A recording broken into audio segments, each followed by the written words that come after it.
Bonjour tout le monde, j'espère que la réunion se passe bien pour vous. Du coup, je me présente, je suis Youssef Moussaïd, élève ingénieur à l'INSET de Toulouse en informatique et télécommunications, membre du projet Garasat, l'un des projets de la Fédération Open Space Maker, qui était auparavant un projet de l'association Tech for Space avant d'émerger vers la Fédération Open Space Maker. Du coup, dans cette présentation, je vais faire une présentation générale du projet, parler de l'avancement qui s'étale sur deux parties, une avant juin et l'état d'avancement actuel. Et je vais aussi parler des prochaines étapes, les prochaines étapes, la version bêta, One Hour Demo. Et aussi, je vais parler de la présentation à Thales Alenia Space avant de faire une conclusion. Et du coup, pour vous présenter, Garasat, c'est un jeu vidéo pour tablette et smartphone qui consiste en la conquête humaine d'une nouvelle planète à travers la construction d'un satellite de communication et d'observation. Et du coup, c'est un jeu qui est juste pour les gens, pour passionnés par la science et par les satellites, dans le but de vulgariser ce fonctionnement des satellites pour eux et pour le grand public. Puisque jusqu'à aujourd'hui, si on, le monde spatial en général et spécifiquement le monde des satellites reste un peu mystérieux pour une grande majorité des gens. Et c'est pour ça qu'on a décidé de faire un jeu pour aider les gens à être à l'aise avec le spatial et les satellites en général. Et du coup, dans le cadre du jeu, il va se composer de deux missions en gros. La première, une mission de télécom. Comme le nom s'indique, c'est que pour établir des télécoms avec une nouvelle planète. Et la mission d'observation, certes, c'est bien évident, c'est pour observer la nouvelle planète qu'on va voir. C'est ici une capture vidéo de la mission avant de commencer le jeu, qui explique pour le joueur comment ça va se passer la mission observation. Mais ici, dans ce slide, comment ça va se passer la mission télécom. Et du coup, pour rendre un peu le jeu réaliste, on a essayé avec Monsieur Ramon, un ingénieur à Thales Alenia Space, pour faire un jumelage entre les vrais satellites en réalité et le satellite qu'on va faire dans le jeu. Et du coup, on a fait des vrais composants de satellites comme dans le monde réel. Genre, il y a de l'énergie qui va donner l'énergie nécessaire pour le satellite pour réussir la mission, la structure pour avoir les bons composants pour réussir chaque mission, une mission télécom, une mission d'observation. On a aussi le contrôle pour empêcher le satellite de sortir de son orbite. Il y a aussi de la thermique, juste pour garantir que le satellite aura une température pas si chaud, pas si froid. Et aussi, on parlera de la partie pilote qui sera utile pour la partie télécom du jeu. Ici, une présentation générale du garage, comme comme je vous ai parlé, c'est qu'on a essayé de faire un jumelage entre la réalité et le satellite dans le jeu. Et du coup, voici une capture d'écran du garage du satellite, du garage dans le jeu. Et même aussi, dans le jeu, il y a une partie RD Lab. C'est genre le laboratoire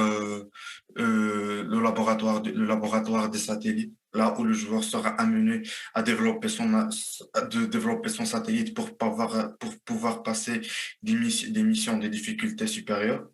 Et surtout, le joueur va passer par là parce que le niveau de difficulté augmente d'une mission à l'autre. Maintenant, après la présentation générale du projet, je vais vous parler de l'avancement du projet. En gros, comme ce que j'ai dit au début, le projet s'est divisé en deux parties. La première partie avant juin 2021, la deuxième partie de juin 2021 à novembre 2022, 2021, je veux dire.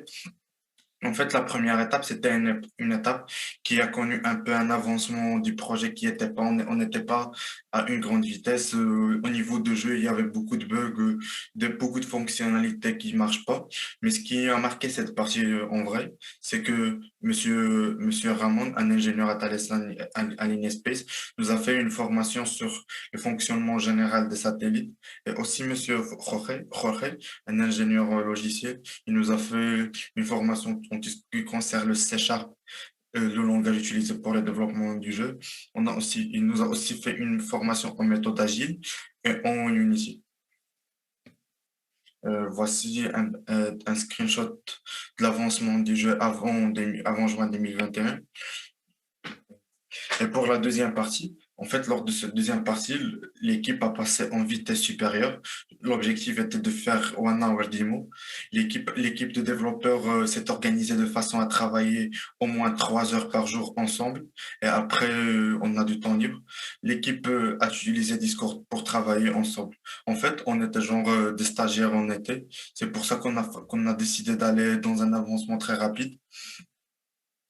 Et du coup, on était une équipe internationale formée des Français, des Anglais, des Espagnols et aussi des Colombiens et des Marocains. On a passé vraiment à la vitesse supérieure, on a développé chaque jour. C'était un travail dur et continu pour atteindre l'objectif d'avoir un vrai jeu à la fin de la période du stage. Et voilà un petit screenshot qui vous montre comment s'est déroulé les 2 mois de stage. Genre, on était toujours dans l'office time de 9 heures à midi. Après, on n'arrêtait pas de discuter et tout. Et on s'est organisé en suivant les méthodes agiles. Genre, chacun a des points qu'il doit valider par semaine et des missions à faire. Pour parler un peu d'actuellement, en fait, comme nous sommes, une grande majorité, nous sommes des étudiants, malgré le début des cours et tout, en septembre, l'équipe de développeurs est en train de mettre les dernières retouches pour finaliser la version bêta et avoir une version où le joueur peut jouer 1 heure pour terminer le jeu.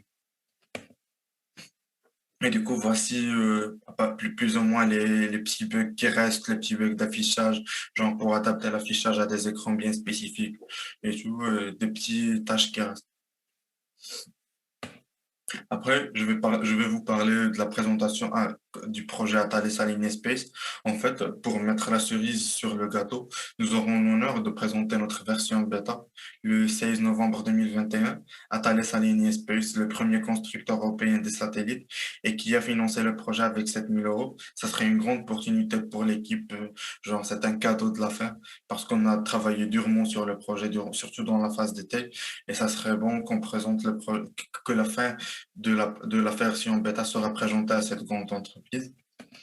Et du coup, pour conclure, après le 16 novembre, les joueurs pourront tester la version bêta.